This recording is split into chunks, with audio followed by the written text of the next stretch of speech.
La première saison de Kylian Mbappé au Real Madrid est-elle réussie? On va voir tout ça dans cette vidéo. Salut à tous les gars, c'est Aziel. Aujourd'hui on se retrouve pour une nouvelle vidéo sur l'actualité du Real Madrid avec comme information actualité principale et ce qui va nous permettre encore une fois de faire un petit débat et de poser la question. Est-ce que pour vous, la première saison d'Mbappé au Real Madrid est réussie? Je parle vraiment individuellement parce que bien évidemment que collectivement il n'y a absolument rien qui est réussi cette année du côté du Real Madrid. Quand tu es le Real Madrid et que tu finis la saison avec seulement la Super Coupe de l'UEFA et la Coupe intercontinentale qui, on le rappelle, en plus vient juste d'être créée. C'est vraiment, c'est-à-dire qu'avant la Coupe du Monde des clubs, ça avait un peu une petite symbolique, tu vois, même dans le blaze. Bon, maintenant la Coupe du Monde des clubs, c'est devenu l'été, c'est devenu quelque chose qui ressemble plus à un format Coupe du Monde finalement. Et du coup, pour remplacer l'ancienne Coupe du Monde des clubs, ils ont créé la fameuse Coupe intercontinentale que le Real Madrid a gagnée face à Pachuca.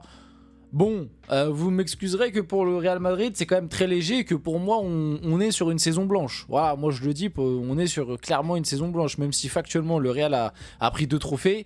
Ces 2 trophées sont tellement mineurs, surtout pour un club comme le Real, qu'on peut parler limite de saison blanche, même si factuellement, c'est vrai que ça n'est pas le cas. En tout cas, inconsciemment, c'est une saison blanche. On va pas se mentir. Et je pense que même les joueurs, dans leur tête, c'est comme s'ils avaient fait saison blanche, parce que c'est pas la victoire 3-0 face à Pachuca qui va sauver tout ce qui s'est passé un petit peu après dans la saison. Bon bref, on va discuter de tout ça. Est-ce que pour une première saison, c'est réussi? Est-ce que l'adaptation est là? Est-ce que par rapport à ses coéquipiers, tactiquement, ce qu'il a apporté, les stats, on va parler un petit peu de tout ça.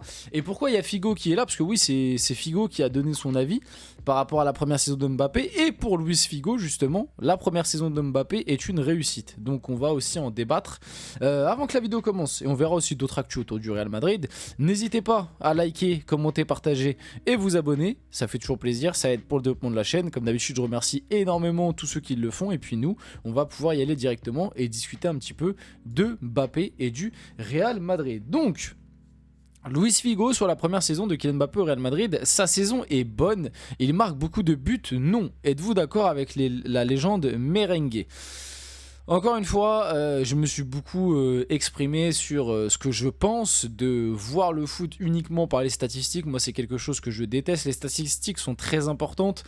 Je trouve que le problème, c'est qu'à l'heure actuelle, on pardonne et on explique trop de choses que par les stats de goal assist. C'est-à-dire que maintenant, c'est même plus que les buts. Avant, il y a 5-6 ans, c'était que les buts. C'est-à-dire que dès qu'un attaquant il marquait beaucoup de buts, il était automatiquement fort. Alors qu'à des moments, dans le jeu, c'était pas forcément ça, etc. Bref. Mais depuis 2-3 ans, maintenant, c'est même plus que les buts, c'est goal assist. Voilà, maintenant, on parle que en goal assist, donc c'est les contributions, c'est buts passe D. C'est des... Que les stats soient plus mis en avant maintenant par rapport à l'époque, c'est quand même important.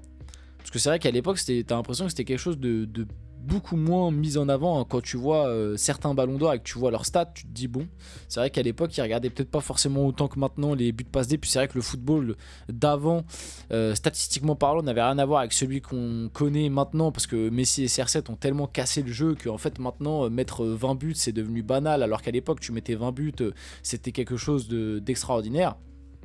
Banal entre guillemets, vous m'avez compris, c'est devenu quelque chose où, quand je vois par exemple Barcola qui fait une saison où il est à 18 buts 17 passes D, alors qu'il est dans l'anonymat limite le plus total, personne parle de Barcola, alors que pour moi un attaquant qui faisait une saison à 18 buts 17 passes D il y a 20 ans, je pense qu'il faisait la une de certains médias. Là cette année Barcola 18 buts 17 passes D, le mec personne en parle.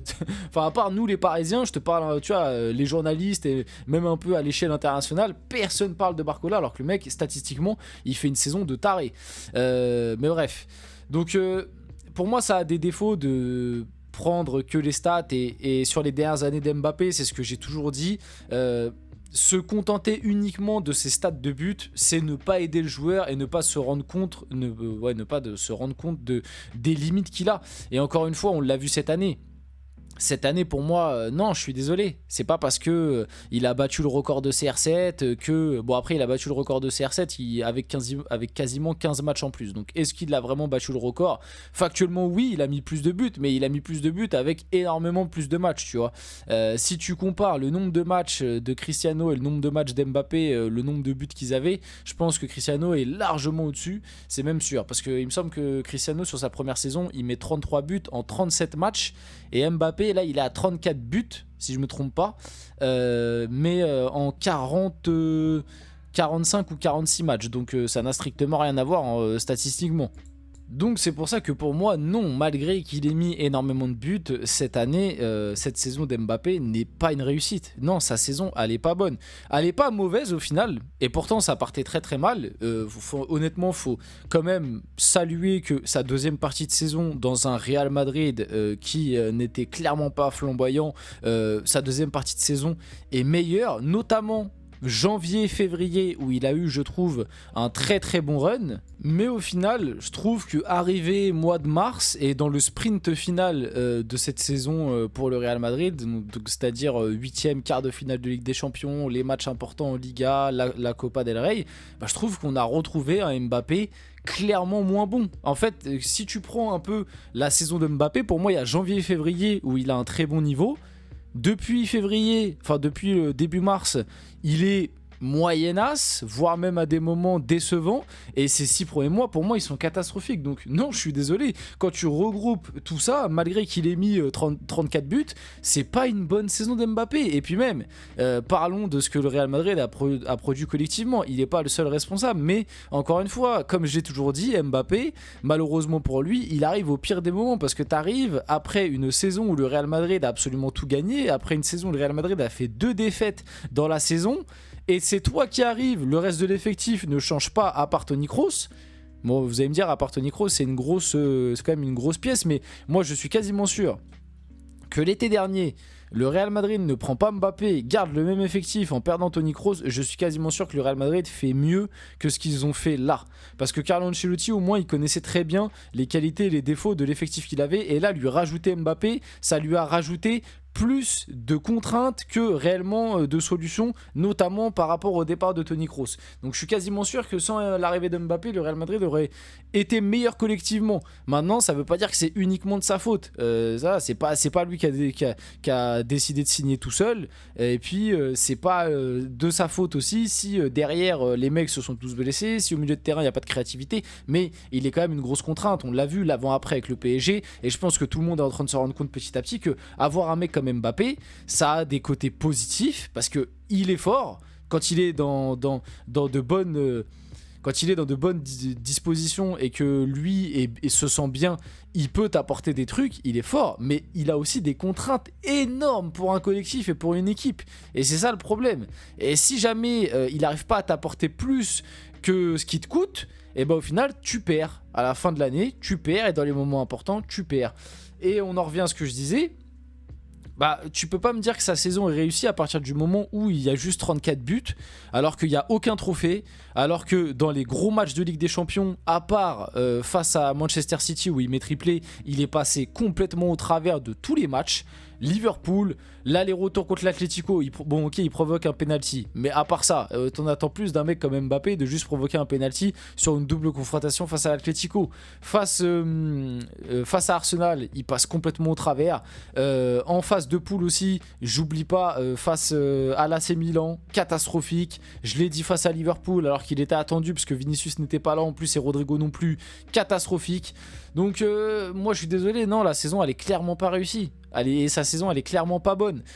Que sa deuxième partie de saison ait rehaussé un petit peu le truc et qu'au final tu me dises qu'elle est pas catastrophique, allez, pourquoi pas. Mais me dire que sa saison est bonne, non, c'est une ineptie, calomnie, tout ce que vous voulez. Honnêtement, moi sur 10, mais de toute façon je pense que je ferai une vidéo bilan de la saison du Real Madrid, mais si je dois mettre une petite note sur 10, je pense que je mets 4. Tu vois, je pense que je mets 4 sur 10, 3,5 sur 10, 4 quoi.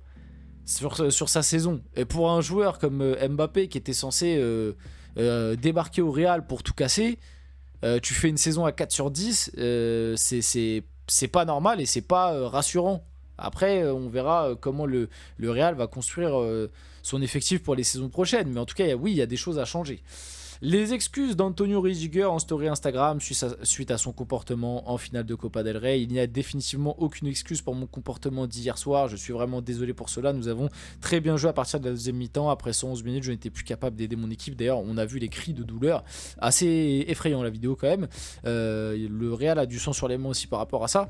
Avant le coup de sifflet final, j'ai commis une erreur. Encore désolé auprès de l'arbitre, de toutes les personnes que j'ai déçues hier soir. Bon, j'en ai déjà parlé, hein. de cet incident. Je vous invite à aller voir les vidéos où j'en parle, les autres vidéos, sur notamment la vidéo sur la saison catastrophique du Real. Bon, bah, le comportement de Rudiger, il est à vomir, hein. Il est catastrophique. Qu'est-ce que je vous dis de plus? D'ailleurs, quand on voit la sanction qu'il a eue, moi je trouve ça très drôle.